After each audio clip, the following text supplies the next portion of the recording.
Jason Roth, agronomist with WinField United, servicing Co-Alliance here at their Tipton research plot, and want to talk to you on soybeans today as we look at the month ahead and think about diseases, insects, and nutrition in terms of stresses and how we might manage for them. So first, diseases.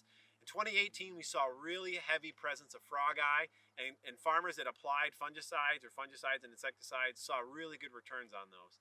Here in 2019, don't have the disease pressure levels yet that we had at this time in 2018, but it's still a concern because diseases can ramp up really quickly if we get the right weather conditions.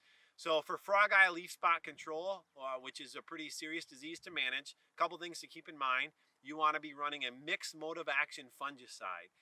Strobularin fungicides, which would be group 11 fungicides, Frogeye leaf spot is resistant to. So you want to make sure you're running a mixed mode of action fungicide, and your triazoles are going to give pretty good activity. So some product choices out there might include a Delaro or a top product from Syngenta, which is going to give you some good efficacy on Frogeye leaf spot.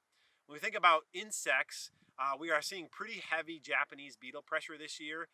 And we always seems like we're increasing every year in insect pressure from stink bugs.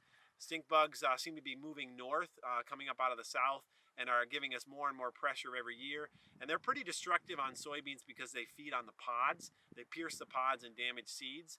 And so we're getting into the window in some geographies where if we're thinking about a fungicide pairing an insecticide to help combat Japanese beetle, stink bug, and then even bean leaf beetle. We don't have a lot of good IPM management thresholds when we think about multiple pests in a crop. And so that makes managing those hard. So look your fields over, and if you feel like you're seeing a lot of insect pressure, you might want to consider an insecticide in the tank. Last thing I want to mention is nutritionals. 2019 obviously has been a rough year, and we've struggled with planting environment.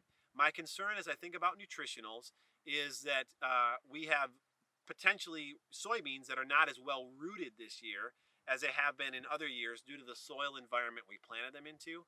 And so I think this year there may be an opportunity for a higher response from some of the micronutrients that we occasionally apply in soybeans. So products like number one would be manganese, and then possibly also zinc or boron. So I think there could be a greater opportunity this year. So I would like to encourage you to think about what your soybean fields look like this year, what the crop condition is like, and if you think there's great potential, consider protecting that crop potential with fungicide, an insecticide, and then possibly a micronutrient that has manganese or zinc in it.